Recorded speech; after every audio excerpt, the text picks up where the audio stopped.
Have you? So,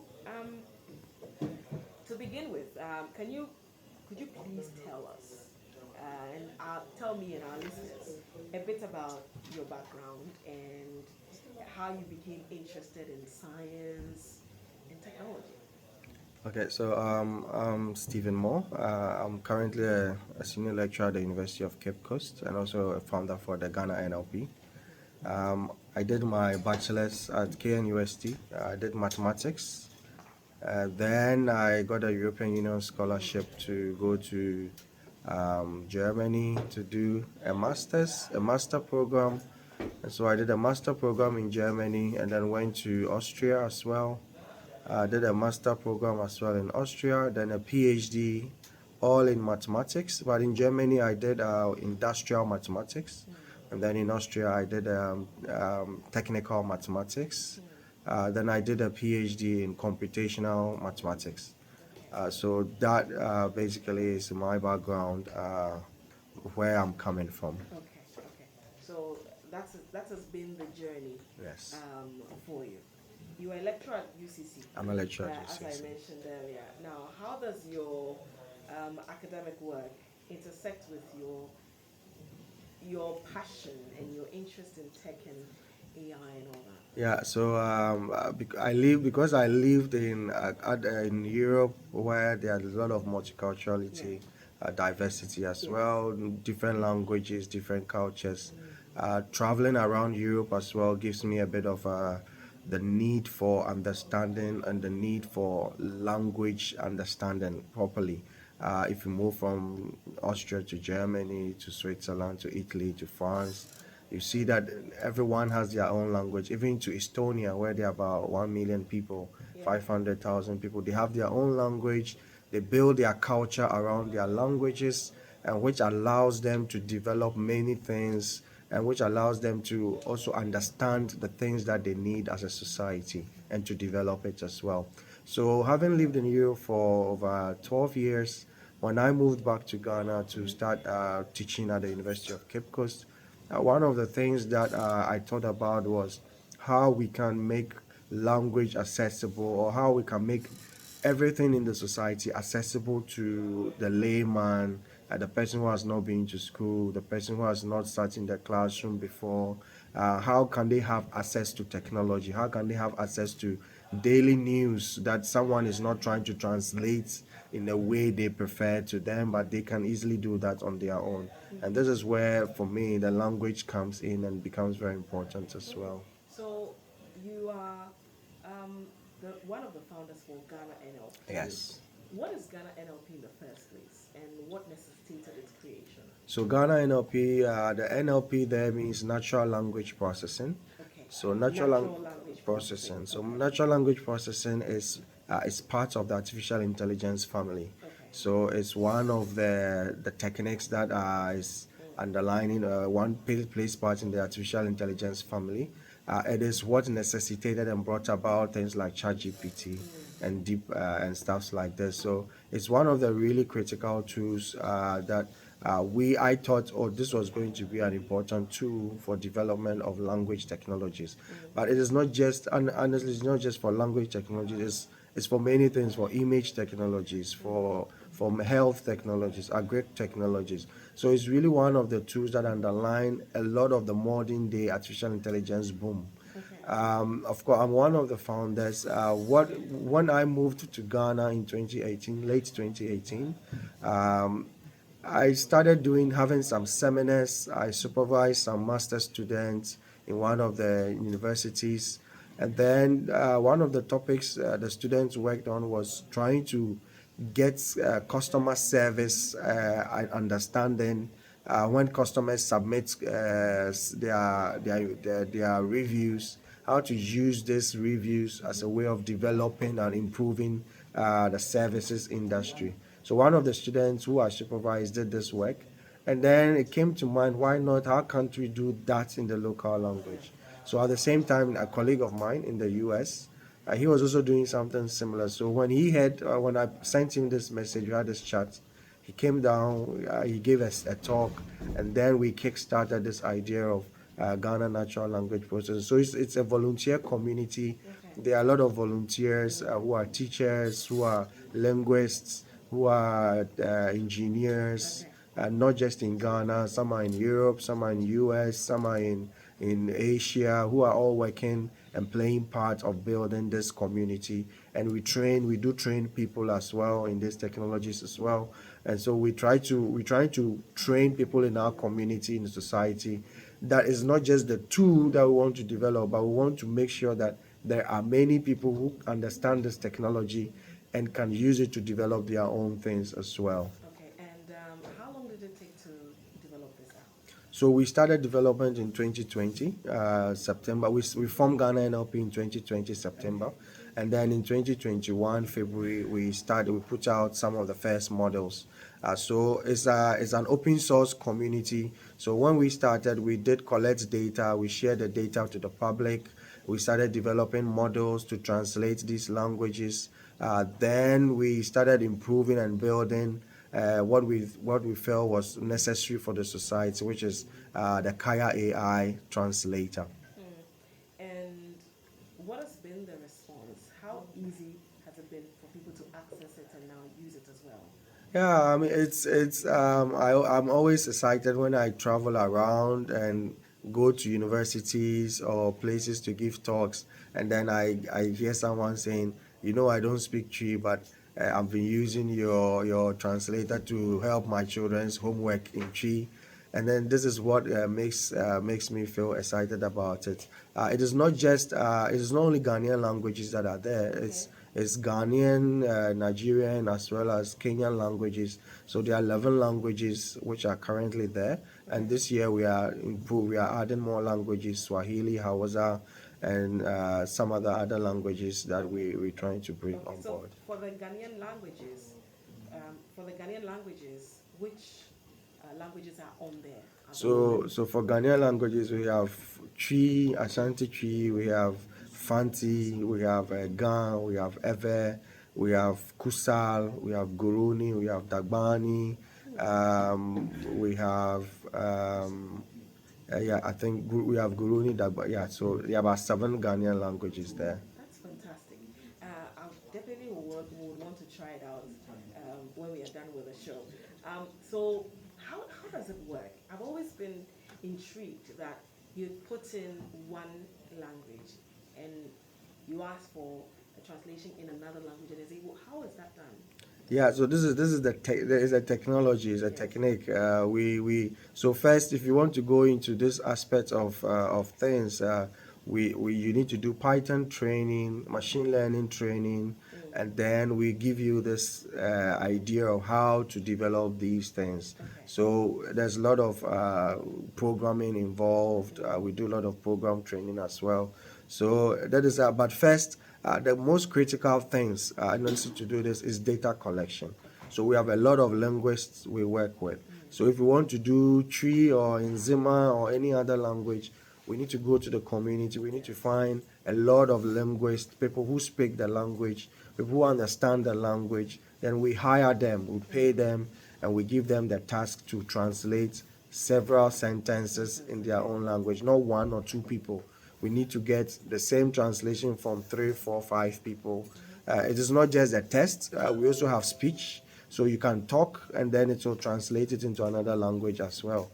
So when we want to do these things, we hire a lot of people from these languages. Then they contribute the data set. Then we use that data set to develop these translators. Okay, and so is it important? Why is it crucial that we develop the natural language processing tool specifically for Ghanaians Yeah. and then Africa as a whole?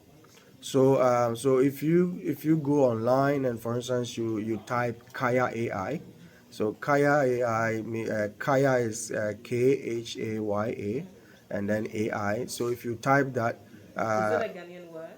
the Kaya is not a Ghana, it's a scientific word. Ah, The Kaya is is the name we derive from the mahogany tree. okay. It is Kaya senegalensis. That's the scientific name for the mahogany tree. What parts of the mahogany? Is it for the tree itself The or for? tree, Okay, the mahogany the tree, botanical name. the botanical name is Kaya senegalensis. Ah, is it from And Senegal? No, it's very common as well in Senegal Oh, as okay. well. Yes, but the name actually we call the mahogany tree the knowledge tree, Okay. right? It is really called the other name, the common name that people usually refer to as is the knowledge tree. Knowledge tree. And this is why we use Kaya as the A name of symbol the of tree. It's knowledge. a symbol of knowledge. Kaya, the mahogany tree, has many uses in the homes for food, for bugs, for antibiotics, Yeah. for many other treatments and stuff. So we call it the knowledge tree. And this app, that tool we have created, Yeah. is really named after this knowledge tree, but Okay. it's the knowledge AI that we were talking about. Words are indeed powerful. So I asked Exactly. about why it's important that we focus when we develop the These natural language natural processing project in tools. Ghana and Yes. Africa as a whole. Yeah, so there are farmers. We have farmers as I started. We have local people who do not speak the English Okay. language.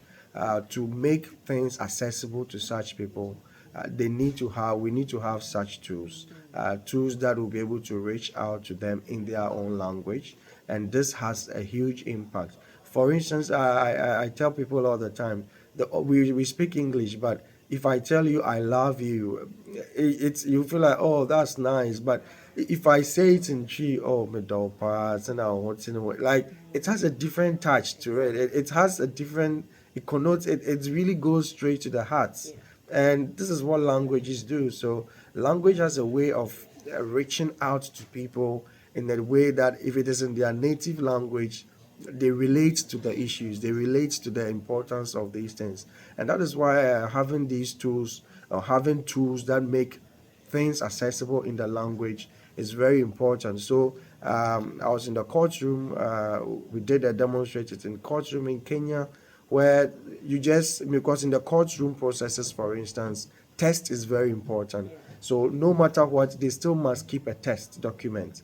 So you can talk, they talk, and then it just transcribes, and we extract the test. Then we just check if it is exactly what the person was saying.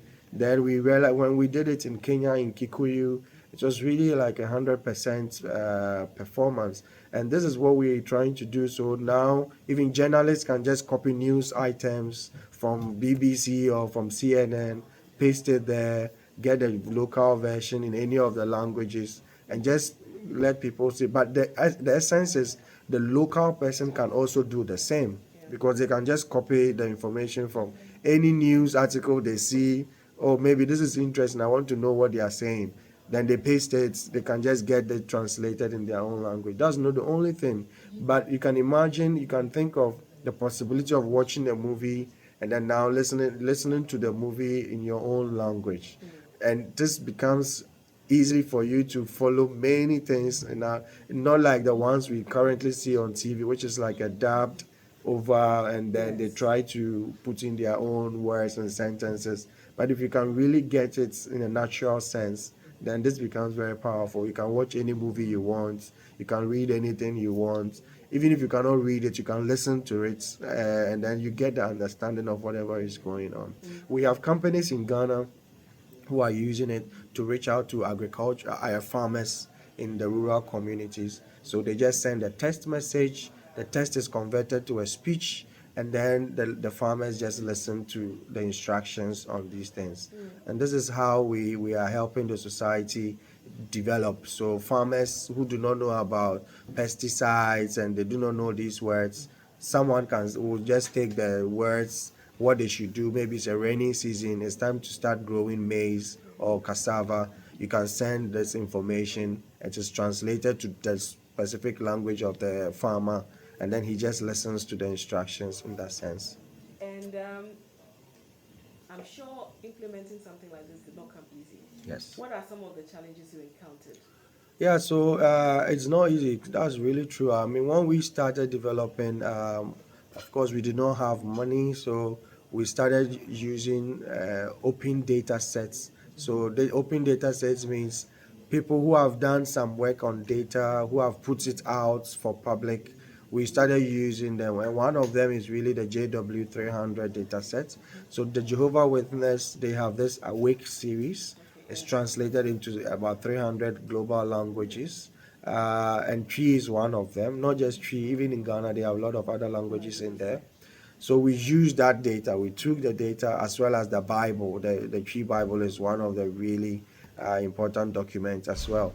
We used these things, and then to our shock, the people who did the Jehovah Witness guys, they sent us a message and said you cannot use our data sets, so you should pull it out. So you can imagine we have developed a translator using someone's data set. We have developed our models around it.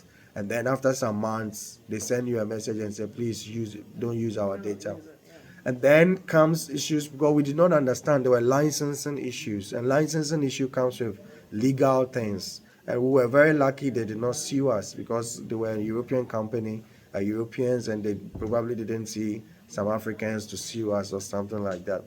But it taught us many lessons to collect our own data set. So this means that we needed to start collecting data from scratch in Tree, going around asking people to donate data sets for us to build. So that we encountered, and then the other thing was we this so if you do translate.ghananlp.org, you have a dashboard that you can just put in your English sentences and translate. It's free, but for us every month there's a cost.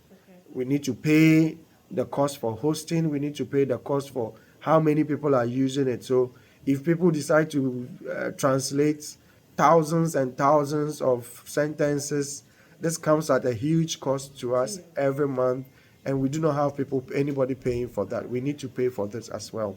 So we are now trying to engage more with community, trying to find ways that we can raise money also to defray some of these costs as well. And what about um, the Khaya AI sets it apart Yeah. from the other, AIs around, especially the ones that do the language translation? So when we started Khaya AI, no Ghanaian language was even on Google Translate. Really? So we were the first people to start developing translators for Ghanaian languages. So we started from Ghanaian languages. We did Tree, we did Ga, we did Ever. Google did not even have these on their translator app. Of course, when they saw it, they did invite me to give a talk on some of the things that we've been doing.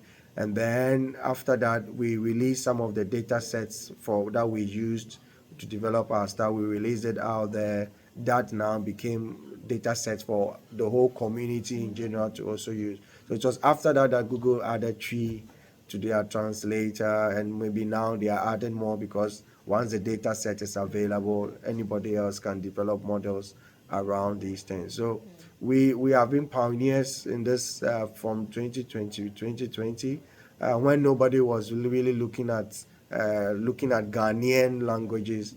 We felt the need that this is for our society, this is for our nation, this is for us, and we started doing this before we now went outside of Ghana to Nigeria, to Kenya, and now we are going to Rwanda, and also looking at Swahili, which is spoken in the Eastern and Southern African countries, as well as Hausa, which is spoken also in multiple countries like Nigeria, Niger, parts of Ghana, Benin, Burkina Faso, and so these areas as well. Recently, you won an award Yes. for Khaya AI. Yes. An award for what? So recently we were given the WSA, which is the World Summit, which is a World Summit Award, which is supported by the European Union and UNESCO. Give us one of the. It was about more than 3,000 applicants, and then we were part of about 40 teams that were given an award, and I was in India to receive this award on behalf of my team. And this award was purposely for culture and heritage. The idea being that what Kaya AI is doing is helping to preserve culture. It's helping to preserve it's helping preserve our culture in the sense that a lot of now I have a lot of colleagues, for instance, who are in the U.S. saying they are teaching their children Tree and Ga, and they are using it to teach them. So if they want to say something, they say go and use the Kaya AI and try it as well. So it also gives us a lot of feedback and interest. Just yesterday, I was at the AH Hotel for a national AI strategy, where we met the judiciary and then the Ghana Bar Association and other legal people. And I was surprised when, after the meeting, one person just approached me and said, "You know, I speak Ewe, but my children are in school, in their learning tree, and the only way I can help them is put in when I know the thing in English, I put it in there, and then I get the tree and I tell them this is what you are supposed to write." And this is for us, when hearing such testimonies and such stories, gives us the motivation to push and keep pushing, that we know that there is a lot of use and a lot of importance for these tools. What kind of future do you see for Kaya AI? So the future we see is a place where there will be speech to speech. So as you be sitting here, I can just be speaking in English, in Chi or in Fanti, and you'll be hearing it seamlessly in English or in a local language of your choice. Yeah. And then you can also be speaking to me in your local language of your choice, and I will be hearing you in the language of my choice as well. And we feel will create a very integrated society where we do not fall. So parliament, for instance, some people do not speak English very well, and this already hinders them from contributing to anything in parliament because they are afraid that they will just get up and say something and it will be like, what is this person saying? So if we have these tools, even in parliament and all these places, there will be seamless communication. People can express really the sentiments of their people, and this will help in governance as well. So, and in courtrooms, I was 2 3 weeks ago. I was in the courtroom and someone was speaking Fanti. There had to be a translator. Then they had to translate it again.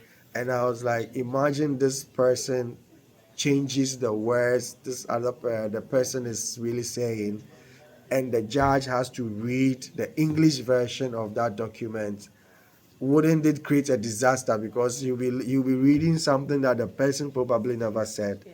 and this will create a disaster because you'll be judging someone from what he never said because there was a lack of proper translation.